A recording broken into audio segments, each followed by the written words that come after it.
পৃথিবীর কেউ সেখানে আটকাতে পারবে না, কেউ আটকাতে পারবে না ইনশাআল্লাহ। আমরা কোনো বাতিলের সাথে আপোষ করব না।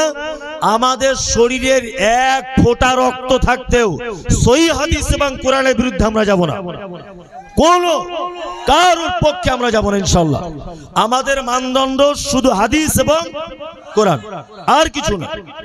জান্নাতে যাওয়ার জন্য এই দুটো জিনিসই একটা ইমানদারের জন্য যথেষ্ট, আর কিছু নেই। আমি যে কথা বলছিলাম, ওয়াতাসিমু বিহাবলিল্লাহি জামিআও ওয়ালা তাফাররাকু।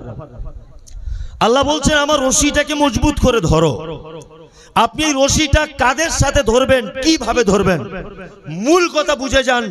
তৌহিদের পক্ষে যারা, তৌহিদের পক্ষে যারা আমরা রশি ধরবো তাদের সাথে, তৌহিদের বিপক্ষে যারা, শিরকের সঙ্গে আপোষ করে যারা, কবরের সাথে যারা সেজদায় লিপ্ত, মানুষের কাছে যারা মানত করতে লিপ্ত, মানুষের দরবারে যারা ভালো মন্দ চাওয়ায় ব্যস্ত, আমরা তাদের সঙ্গে একতাবদ্ধ করতে যাব না। শুধু তৌহিদের পক্ষে তাদের সঙ্গে একতাবদ্ধ ইনশাআল্লাহ। তৌহিদের পক্ষে যারা থাকবে। একজনা মানুষ বলছেন এখানে যে পীর পূজা করা কাকে বলে? পীর আর ঘোড়ার ডিম দুটো সমান। ঘোড়ার সঙ্গে যেমন ঘোড়ার ডিমের কোনো মিল নাই, এগুলি এমনি, তাই না?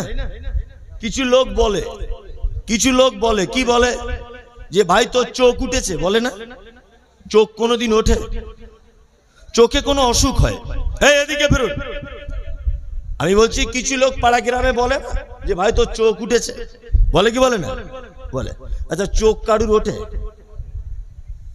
এটা এমনিতে বলে, তাই না? এই কথার সঙ্গে এর বাস্তবতার কোনো মিল আছে? আছে? নেই। দুই, আপনি একটা ডাক্তার দেখাতে যাবেন মালদায়, তা আমার কাছে এসছেন, তা আমি বলছি যে ওই ডাক্তারের সাথে আমার হাত আছে। আর একজন এসছে, তাকে বলছি ওই ডাক্তারটার সাথে আমার হাত। আর একজন এসছে, বলছি ওই ডাক্তারটার সাথে আমার হাত। তা আমার হাত কটা? দুইটা। কিন্তু আমি 5 জনা মানুষের ব্যাপারে বলছি ওর সাথে আমার কি হাত আছে? হাত তো আমার দুটা। এই কথার সাথে যেমন এর বাস্তবতার কোনো মিল নেই, ঘোড়ার সাথে তার ডিমের যেমন কোনো মিল নেই, চোখ উঠেছের সঙ্গে চোখের যেমন কোনো মিল নেই, পীরের সাথে ইসলামের কোনো সম্পর্ক নেই, কোনো সম্পর্ক নেই। কিসের পীর? কে সেটা পীর? কে? আল্লাহ! অবাক করা বিষয়।